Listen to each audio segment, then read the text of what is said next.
Hi, we're Blake and Brittany, and we live in southern Ecuador with our 4 children. On this video, we wanted to talk a little bit about technology, particularly the new technologies we've had to bring on board to facilitate life here. As well as some surprising technologies that are just common.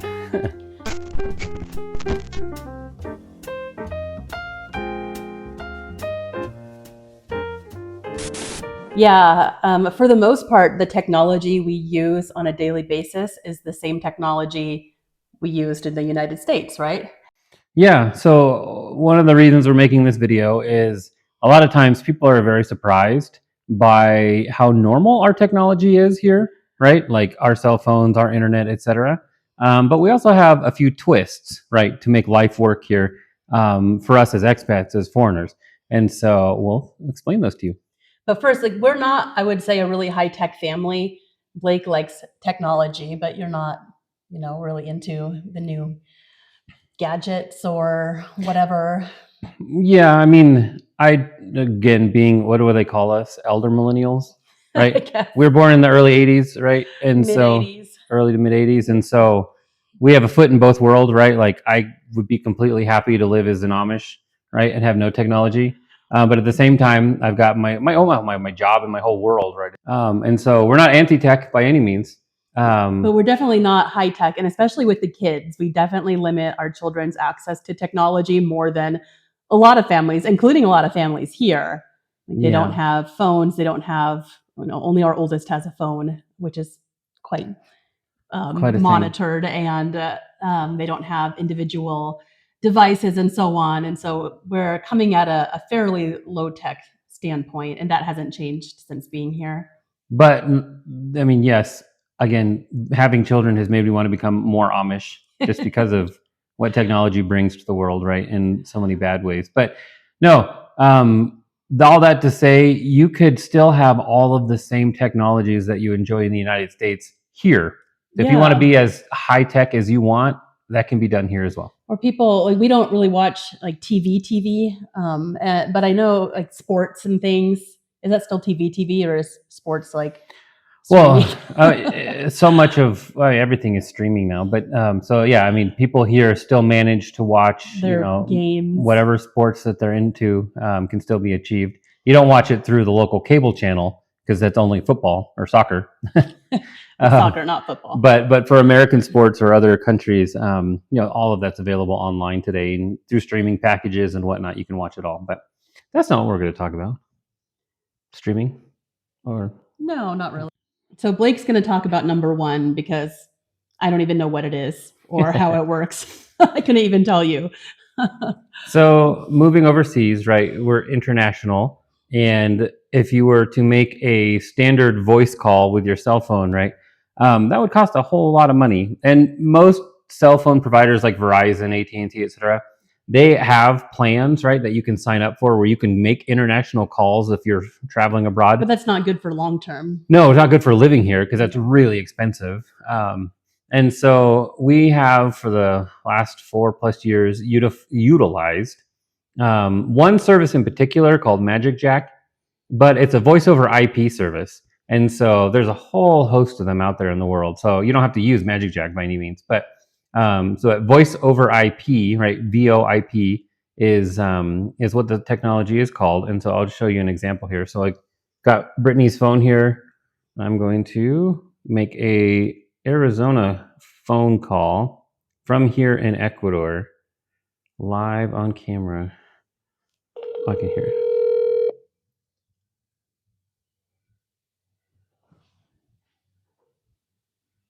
You have reached Grand Canyon National Park.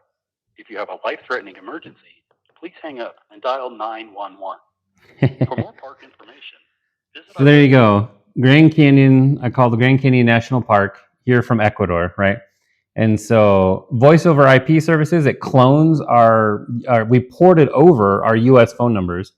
So our US phone numbers work directly off of Magic Jack. And so we can make any call we need to make to any US phone number using that service. And so it's not a mystery. Brittany's confused. Yes, All it yes. is you're using the internet, right, to make a phone call, essentially. And so we can receive phone calls, we can receive text messages, send text messages. But on the receiving number, gets our old U.S. phone number, which isn't, tied to Verizon like it used to be in the past. Yeah, And so they don't know that we're Magic Jack Ecuador. replaces our Verizon, essentially. So And we can do texting also with that service, although we don't get group texts. I don't know why that is, but if it's part of a group text, I won't receive it, and we don't get pictures. yeah, The so texting. no, it's a simple. There are other plans or other services you can use. So Magic Jack, or voice over IP service for our cell phones, for our cell phone numbers from the United States, allows us to call Banks. Yeah. Oh, and get text message. This is important, right? We can get text messages, codes, pins, etc. When you're trying to do two-factor authentication for logging into a bank account, because we need those. Because a lot of our Magic Jack calls and so on are like junk calls, scam calls, and yeah, like 90% of them. I still get harassed every election season. And so we wish we could give that up. Like, we don't need it. There are still some people though who don't have other means of communicating with us, and those all important like bank codes and things like that. Well, yeah, there's plenty of times that we still have so many connections to the US that we need to talk to someone over the phone. And so Magic Jack or any voice over IP service, there's lots of them, will do that. So magically. Magically, exactly. So it's called Magic Jack. Okay, so we're going into the next one, which is also related to phones, right? Yeah, so we'll just continue that theme. So the next one is WhatsApp, right? The US, vast majority of people don't use WhatsApp. I think that's changed though in the last few years. It's changing. Before we moved, like sure, no one did. But if you know anything about WhatsApp, it's enormous, and most of the world utilizes it. As I think partly because as the world expanded, technology expanded, cell phone access expanded, so much was tied to data, and as data got cheaper and cheaper versus just regular like minutes and text messages, data became so easily available to everyone that services like WhatsApp, Telegram, etc., exploded in use. And so here in Ecuador, I'd say 95% of what we do goes through WhatsApp. Yeah, we hardly ever use like the regular phone. Well, yeah. We have it. We have like a provider with data and phone numbers. Yeah, so our cell phones here, so we'll talk about the cell phones too. So our cell phones here are like any other cell phone. We've got a cell phone provider which gives us data, gives us text messaging, gives us regular voice calls, but we transact and we communicate with companies and each other and groups in the neighborhood, you name it, everything is done through WhatsApp. Yeah, here. we have like each of the kids' classrooms has one or two WhatsApp groups. Everything has WhatsApp groups, and so almost all of our communication is done via WhatsApp. But WhatsApp is free. Wait, it's free to use. I wonder why. And so there's trade-offs, right? Like we know plenty of folks who are like, "Well, I don't want to use WhatsApp. I don't want to have all of my data, Understandable. right, in WhatsApp," and we get that 100%. But life here would be a lot harder. Yeah, it's really hard. You don't utilize WhatsApp. Yeah, and you can use WhatsApp on a computer and stuff like that too. Oh, true. How much do we pay for phone, like our phone plan, every month? So it's way cheaper than it was in the United States. Yeah, it is. Yeah, so for our phones themselves, the provider we use, there's 3 or 4 providers in Ecuador, and the biggest one being Claro, which is over most of Latin America. You can think of it like the Verizon of Latin America, and that's the most expensive one, and we don't actually use them. But the company we use only costs us $8 per phone per month, and so it's a pay-by-month plan. And all of my minutes and data and everything just keeps piling up, right? And so if you use it up for the month, right, you just buy more, just like any prepaid or pay by the month plan you would in the United States. Yeah. So for our family, right, we're only paying $8 per phone per month, and that's perfectly sufficient. Basically, we're as connected here as we were in the United States, which sometimes we're a little sad about. Like sometimes I don't want the world at my fingertips. But even dumb phones aren't even a really great option here, unfortunately, because of the need for WhatsApp. And so it's we are connected for better or for worse, right? Sure. Yeah. But to make it, I think a lot of people don't really realize how prolific cell phones are in the world today, smartphones in particular. Because you can go to the poorest parts of Africa and people have phones. You come here to the mountains of Ecuador, everyone's got a phone. Yeah, you'll drive by, like a really traditional little home, somewhere out in these mountains, and there'll be an elderly man on donkey back. And you're like, wow, this could have been, 100, 200 years ago. And then he pulls out his iPhone and okay, well. Even in the jungle, when Even we were in out the in the jungle, yeah. They didn't have access, they didn't have cell phone coverage in the jungle, but they did have a Starlink where they all grouped around the one house that had the Starlink connection, and they would use their cell certain phones hours for a day. Yeah, they had a very small window that they could use the internet. But And we can say how much, we don't like technology as we're like filming a video on our phone for our YouTube channel. So, but yes, it's a part of life. But yeah, so WhatsApp rules everything in Ecuador. You really can't do anything unless you're using WhatsApp because, like, even, we needed to get hold of the airline recently, and we emailed, we called, using regular phone, their various office. And how do we get hold of someone? Eventually, we get hold of someone through WhatsApp, just messaging on WhatsApp. And if you don't know, WhatsApp is text messaging, or it's calling or video calling. yeah, And so messaging is normal. Oh, the voice messages. I think we get a lot of, you can leave voice messages on WhatsApp. That's very common here. And I don't know, it's like a pet peeve of mine. I'd much rather read a written message than listen to a voice message. But I don't know if it's that way everywhere in the world. It's kind of funny. So, but on that same, as we've talked about how technology is so proficient now, or so everywhere, we've said this before in videos where because of WhatsApp and because of us moving here, we actually have family WhatsApp groups now with our families back in the United States. And so we are way more connected and way more aware of what's going on in everyone's lives their on daily a daily lives, basis, which right? is lovely. Mhm. Really like that. We're in contact more than we ever were before. So, yeah, interesting. Okay, the next one, again, is kind of magic technology that I don't understand. So, Which one is that? VPNs. VPNs. All right. Yeah. So most people should know what a VPN is by now. But virtual private network, right, is what it's called. Oh, I did not know that. That's what it means. And so a VPN essentially, there's different ways to look at it, but you're routing your internet traffic through a server in another part of the world. And so what you can do in that regard is a lot of people will use VPNs to spoof their location, right? So if you're, let's say you're trying to do something and it needs to show that you're in the United States, or streaming even, like you're trying to stream, you have an account with Disney Plus or Amazon or something, and they only show you certain things depending on what country you're in, right? Or if it even will work with what country you're in. And so people utilize VPNs to spoof their location, right? To make their IP address seem like it's coming from the United States. And there are, outside of, streaming or whatever, there are times when like websites won't load properly unless you are using a VPN. Yeah, and there's a lot of sites that use filtering protocols, right, to stop essentially spam traffic from other countries, right? And so sometimes we'll have to log in, turn on our VPNs to log into some site, right, to say, hey, no. When we were looking for jobs, I had to use a VPN for the job searching. So, and there are uses. Many options. What do we use? There are many options, but not many I would trust. And so we specifically use NordVPN.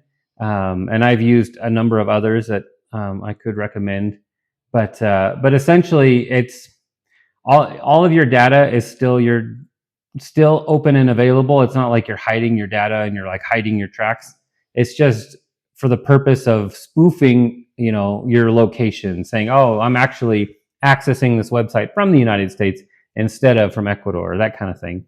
And so we utilize it mostly for more practical reasons than anything. Banking, it can be necessary.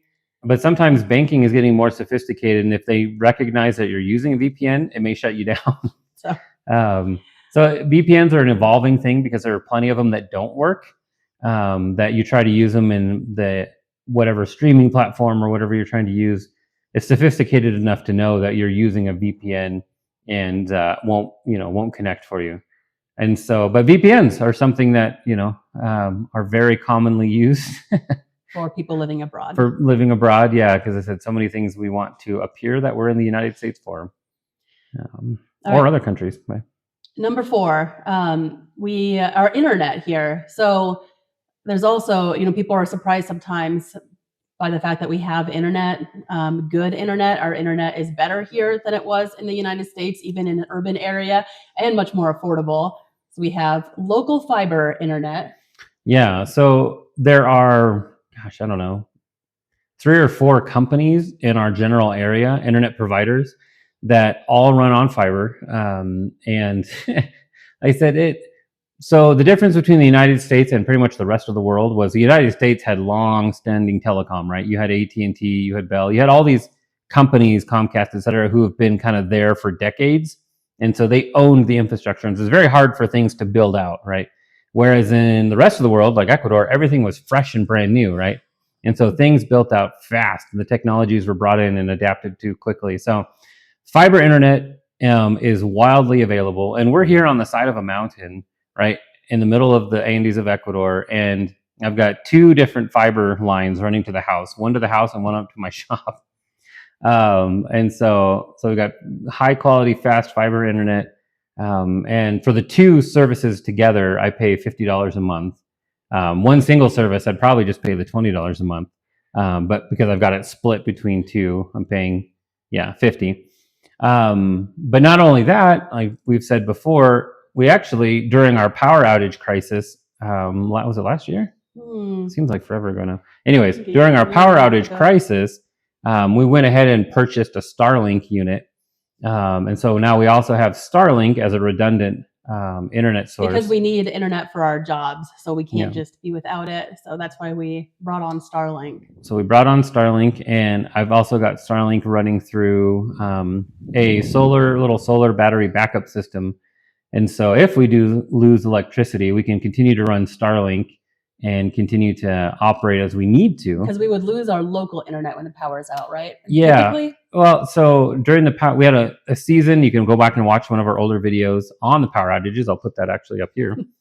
But during that time, I mean, it was new for everyone in the country. No one had experienced power outages to this level in a long, long, long time. And so all these internet providers were realizing, oh man, like once their battery backups died or once the generators ran out of fuel, right? Like there wasn't ability to supply, right, the internet signals. And a lot of people live, without good like cell coverage. Like at our house, we don't have great cell coverage. Mm-hmm. Yeah, our cell coverage is kind of spotty where we're at because again, everything's mountains here. Yeah. So cell coverage goes in and out as you drive. But so companies initially weren't prepared for these long outages, right? And so the service would degrade or fall away completely. And that's changed. A lot more companies have upgraded since then, right, to have more robust backup options. But regardless, our Starlink works all of the time. As long as we can power it, it works. So that to say, we've got an incredible amount of access to high quality, fast internet here in the middle of nowhere in Ecuador. And so that always surprises people. My father-in-law, his initial thought when we said we were moving to Ecuador, right, was that we'd be living in grass huts, out in the jungle somewhere. But even out in the jungle, you can have Starlink and have for better or for worse. For better or worse. High speed internet. So okay, number 5. Right. This one, it really is only for better. It's the one technology. And that is we have Kindles. The whole family has Kindles because books are not widely available, especially English language books, which is still the preference of, 4 or 5 out of the 6 of us prefer English language books still. And so Kindles are amazing because we can download books instantly, from anywhere. And we also have access to our local library from back in the United States as well, which has been huge because we can download or borrow ebooks from the library, also audiobooks. And so that's been amazing because we read a lot. And so I would be so hard if we didn't have access to ebooks via our Kindles and our library. So, Yeah. I mean, we still, obviously, as you see behind us, love physical books, and physical books of are course. by We're far, always bringing more books down. yeah, but they're so heavy and hard to ship. So, They are heavy. but like Brittany said, there's no availability of English language books down here, of course. And so a Kindle is really a remarkable product. So, I mean, it has its dangers too, right? Amazon could say, nope, you don't get it anymore. But Kindles, what I said, they give us the world in terms of all of the English language literature that we would want. And you said you could store 200 books on there without even thinking about it. I think more. I'm sure way more. But yeah, so Kindles, highly, highly recommend Kindles. Even if you're not like a crazy reader, if you ever think you might want to read any book, I would bring a Kindle down. They're not very expensive. And I would also, before you come down, make sure that you have a library card, even if you've never had one before, because most libraries use the Libby app, which allows you, again, to borrow even when you're not right there. So it's been a hugely beneficial thing for our family. Yeah, definitely. I never imagined Kindles would play such a big role. Like my prized possession. Books. Anyway, those are a few of the technologies that we utilize here, maybe outside of the norm. And so if you are abroad, we'd be curious to hear your own experiences, what technologies you use regularly wherever you are. Yeah. And like I said, what surprised you? Like, is there any technologies like, I didn't think about that? Or so we always get a kick out of people being surprised that they're talking to us from Ecuador, right? Especially when I call them on the phone and be like, oh, where are you at? Oh, I'm actually in Ecuador. What? So that's pretty always cool. fun. And it wasn't that long ago where that wasn't possible. True. Back in college, and I was studying abroad in Argentina, and I had a phone card. I was punching in all those numbers to call him. And that, I don't know how long ago that was. It was okay. It was 20 years ago. 20 plus years ago. Maybe we're old now, but still, it's pretty cool. That is pretty neat that we can stay so in touch with loved ones so conveniently. Yeah, there are positives and negatives. All technology is neutral, right? It's just how you use it. So.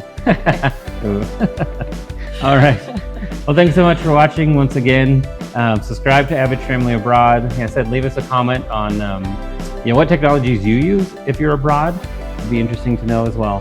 And also, visit our website, avidfamilyabroad.com, and we will see you all on the next one.